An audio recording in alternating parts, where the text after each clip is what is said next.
নির্লজ্জ মুখ্যমন্ত্রী এবং সেই বিধানসভার যারা দায়িত্বে আছে তারা আজও পর্যন্ত দিতে পারি তাকে কিন্তু আমরা এক আঙুলের জায়গায় কিভাবে দু আঙুল দেখাতে হয় সেদিন কিন্তু আমরা বুঝিয়ে দেব। তারা বিদেশে যায় কাজের উদ্দেশ্যে, কেন যেতে হয়? আমার দলের চেয়ারম্যান বিধায়ক নওশাদ সিদ্দিকী সাহেব তিনি সর্বপ্রথম আওয়াজ তুলেছিলেন এই পশ্চিম বাংলার বিধানসভার মধ্যে যে আমার রাজ্য থেকে কত পরিযায়ী শ্রমিক আছে তার হিসাবটা দেওয়া হোক। কিন্তু এই নির্লজ্জ মুখ্যমন্ত্রী এবং সেই বিধানসভার যারা দায়িত্বে আছে তারা আজও পর্যন্ত দিতে পারেনি। আমরা বলতে চাই যে আমার ভাই আজকের যেমন সাবির ভাই গেছে, কালকে হয়তো ওরকম আরো কোনো ভাইকে যেতে হতে পারে। তাই আমাদের দলের চেয়ারম্যানের এবং ভাঙড় বিধানসভার বিধায়ক তিনি যে আওয়াজ তুলেছেন সেটাকে আগামী দিন বাস্তবায়ন করা হোক।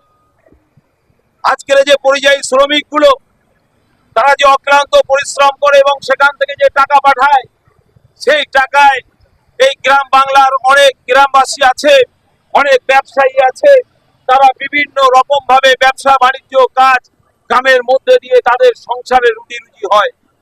কিন্তু আজকের সেই মানুষগুলোকে যদি এইভাবে মেরে দেওয়া হয় তাহলে আগামী দিন কি হবে?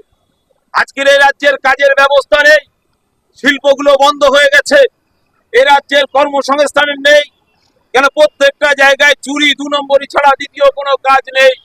একজন ছেলে এমএ পাস করছে, বিএ পাস করছে, তারপরে সেই ছেলেটা টোটো চালায়, সেই ছেলেটা ট্যাক্সি চালায়, সেই ছেলেটা বিভিন্ন মাঠে কাজ থেকে শুরু করে সমস্ত কাজগুলো সেই ছেলেগুলো করে, সেই মেয়েগুলো করে। আজকের দিনে বাংলার এই পরিস্থিতি। তাই বাংলার প্রতিটা নাগরিককে বলবো যে ভাবুন কাদেরকে আপনারা ভোট দিয়ে জিতিয়েছেন, যে আপনার সন্তানকে যারা মারছে তাদের জন্য আজকের বিধানসভায় কথা হয় না, তাদের জন্য মাননীয় এক জায়গা সময় হয় না। কেন এখানে যে হরিয়ানার দূতাবাস আছে সেখানে যেহেতু আমাদের রাজ্যের যারা দায়িত্বে আছেন তারা তো বলতে পারে, কিন্তু তাদের বলার কোনো সময় নেই। আপনারা কাদেরকে পাঠিয়েছেন বিধানসভার মধ্যে? তাই আপনাদেরকে বলবো যে যাদেরকে আগামী দিন ভোট দেবেন তাদেরকে দেখে শুনে বিবেচনা করে আপনার মূল্যবান ভোটটি দিন। আরো আপনাদের বলবো যে যারা পরিযায়ী শ্রমিক আছে তাদের গার্জিয়ান যারা আছেন, আপনার এলাকার এমএলএ এমপি যারা আছে তারা আপনার এলাকায় গেলে তাদেরকে ডেকে জিজ্ঞাসা করুন যে আমার ছেলেকে মারধর করা হলো, আমার ভাইকে মারধর করা হলো, অতএব তার বিচারটা আমরা এখনো পাইনি কেন, তার বিচারের জন্য আপনারা কি করেছেন? এই আওয়াজটা আপনাদের গ্রাম বাংলা থেকে তুলতে হবে।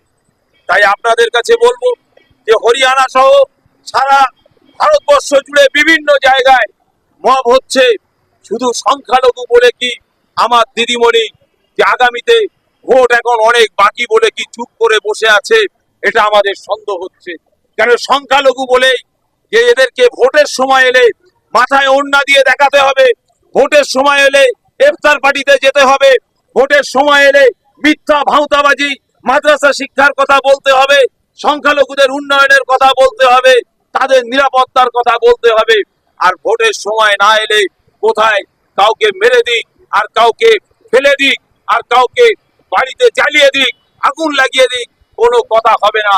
তাই আমরা আজকের এই বিক্ষোভ অবস্থান বিক্ষোভ মঞ্চ থেকে আমরা বলতে চাই, যদি এর বিচার সঠিকভাবে না হয় তাহলে আগামী দিন নওশাদ সিদ্দিকীর নেতৃত্বে যে আন্দোলন সংগঠিত হবে সেই আন্দোলনে আপনাকে কিন্তু আমরা এক আঙুলের জায়গায় কিভাবে দু আঙুল দেখাতে হয় সেদিন কিন্তু আমরা বুঝিয়ে দেব।